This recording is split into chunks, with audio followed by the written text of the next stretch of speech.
Okay, thank you very much for joining me. This is Lux Payne back again with a little pickups video, another in the line of pickups videos. So let's have a look. So first up here is Soccer Kid. This is actually, I haven't put this in a plastic case yet for the Game Boy Advance. I got this like brand new. It's still in like the original packaging, so that was pretty cool. I only paid like £5 for it as well, or like $7 or something. So I got it from America. It took ages to post over. It came in this like really cool like UPS packaging thing, like really strong. But I've never heard of this. I think I might have seen it on GameSack or something once, but I don't know. I'm going to open it up and see what it's like. I haven't actually played it yet. I don't really. There's always this thing where you don't want to open the sealed games, but you're like, what's the point of having it sealed when you can just play it?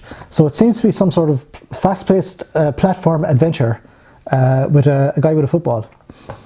I want to say it's called Marco's Magic Football here, but I don't know.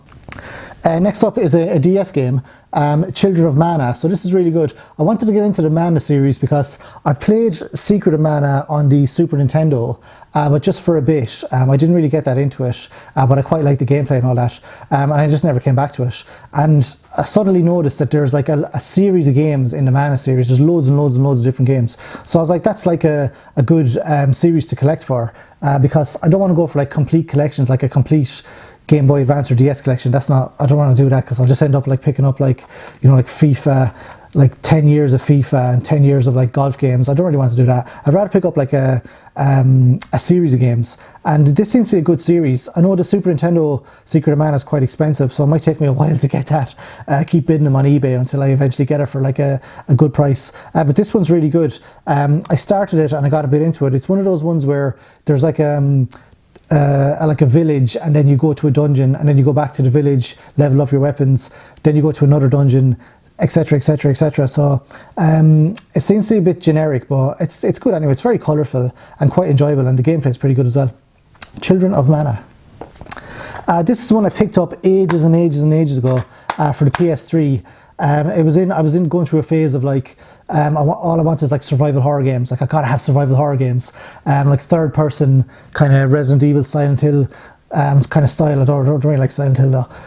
But basically, yeah, so this one is a very, very strange one. I've got the original on PS2, and I think this is a remake of the first one because I have to try it, and I have this for ages and I haven't actually tried it yet, which is, look, I should really try it. But the gimmick in this one is, I think this is it anyway, where you see through the eyes of the killer, or the killers or the bad guys, and you have to kind of put your character, you kind of have to move your character around so that the enemy characters don't see you, and if they do see you, there's like very, very limited combat. But it's kind of it's more like a puzzle game. But the graphics look a lot updated if this is a remake of the first one. But I'm not sure. It could be just like Siren 3 or something like that. So I don't know. Next up on the PSP is Metal Gear Acid. I got this. I got a load of these Metal Gear Solid games. I got the Metal Gear Acid 1 and 2 and Portable Ops 1 and 2 as well. And then for some reason I played a couple of them. I didn't really like them, and I just got rid of them all. But for some reason I didn't get rid of this one. So there must be some reason. So maybe I like this one. But it was a while ago when I played all these anyway. But I don't know if I'll keep it. But I don't know. Metal Gear Solid. I liked Metal Gear Solid, the first one, and the second one was okay when you were Snake. I didn't really like Raiden, and I didn't really like the third one either. The fourth one I didn't actually play it. I just watched like someone play it on YouTube. And then Ground Zeroes and the Phantom Pain was just like, I don't know, it just didn't do it for me. Just because the first game was so good, I think they just couldn't top it. And there's been loads and loads of Metal Gear Solid games as well. So I got to try Peace Walker as well. The only part with Peace Walker is it wants to write the data onto the memory card of the PSP, and I didn't have a big enough memory card to write it on. So I'm not sure if that's why I didn't play this either. But I'll give it a go anyway again, see what it's like. Metal Gear Acid. So next up here is a PS4 game, and these CX stickers are driving me crazy because every time I take them off, this happens. It leaves like a little bit on it, and I gotta. So it's like super annoying. I'll just leave that on just. But yeah, I hate the stickers on CX games. This one, I think I'm going to trade this one back in again because it's okay. The graphics are amazing. The story seems pretty good, but it has you like hunting animals and stuff. I don't really want to hunt animals. I'll kill as many people as you want, but I don't want to kill any animals. So it seems to be okay. It's very confusing at the start because you're kind of plunged into, well, at the very start of it you're basically just attacking one guy, and then you have to get out of a pyramid. But then you're plunged into this like huge city. And it gives you like little tasks to do, but there's so many I don't know which to do first. So like, I don't know, like the open world games are pretty good, but if they're not like a little bit linear, whereas kind of you know what to do next, it's kind of gets confusing, and it doesn't really hold my interest that much. Like, so, but anyway, it's okay. Apart from the hunting of animals. And from hunting of animals to hunting of animals, but in a different way, because they're like little sprite animals, and plus you're not really doing the hunting. But this one is Kingdom Majestic. This game is so good. You can spend hours and hours and days and days and days playing it, particularly in 2-player mode on the old Switch. It comes with like some of these, comes with these little cards as well. I know, these are like postcards, which I will never use because I don't send people postcards. Not that I would send them a Kingdom Majestic postcard anyway. But yeah, you're basically a king. But the thing that really got this for me was you can actually play as the characters from Bloodstained. So you can play, well, kind of, your sprite roughly looks like Miriam or Zangetsu, or the different characters in Bloodstained, and they have like different powers. But basically, it's a really, really, really good game. It's such an addictive game. I had to stop playing it because I was so addicted to it. All you do is you go left and right, and you have to basically build up your kingdom. So you build like different structures and walls, and then you get attacked. There's a day and night cycle. You get attacked every night by these little evil fellas, and then you have to kind of defend against them, and you have different military units as well. Such a good game. Really, really, really super addictive. You can spend a whole day playing it, as I did. Next up is Equinox on the Super Nintendo. Now, I got this on eBay. I think I won it in a bid. I think I bid like £10 or something, and I got it for like $5.50. The postage was like something small as well, like $1.98 or something postage, so I thought it was a pretty good deal.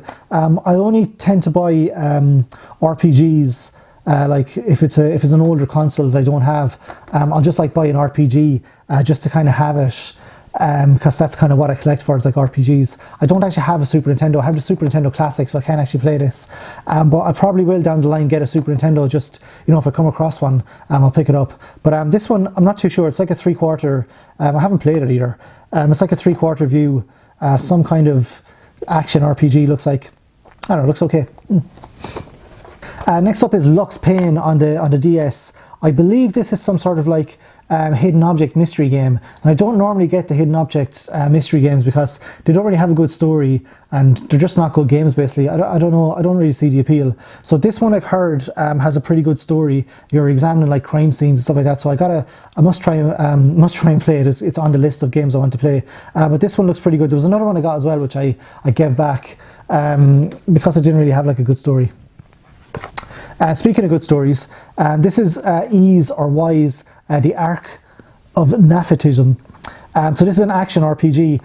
This is another series that I want to kind of collect for, is the E series, because there's loads of games, and they go back to like, I think they're like the 80s they go back to, and they keep remaking them with like better graphics and kind of similar kind of gameplay. But again, it's like an action RPG. I do prefer turn-based RPGs, but action RPGs are good as well, obviously, if the story is really good. This one I'm playing it at the moment. It's good, but it doesn't really tell you what to do, which is the problem. I know, like, we're kind of spoon-fed with games at the moment, like where they give you a map and then they give you a point on the map you have to go to. They'll even like give you an arrow as to where to go. This one, it just drops you into it, and you start off in a little town, and you can go left, you can go right. Enemies are difficult, but it's quite good. I really like it. The Ease, the Arc of Nephilim. Why didn't I make these words so difficult to pronounce? And last then is it's one of the first Game Boy Advance games. Like, actually, it's one of the first I got when I was starting my Game Boy Advance collection. Is Columns Crowns. It's just basically columns with like fancy kind of light things, and when you get like different columns, it does different things. But it's just like an updated version of Columns. And I like Columns, and this was only like £6 in the box, so that's fine. Okay, that's my lot there. Just a few more games to add to the collection. If you've got some recent pickups, drop a link for your video into the comments, and I'll have a look. Alternatively, tell me some of the games you've picked up as well. Don't forget to like the video if you liked it, obviously. And please hit that subscribe button as well, that'd be great. Thanks very much for joining me today, and I will see you again soon.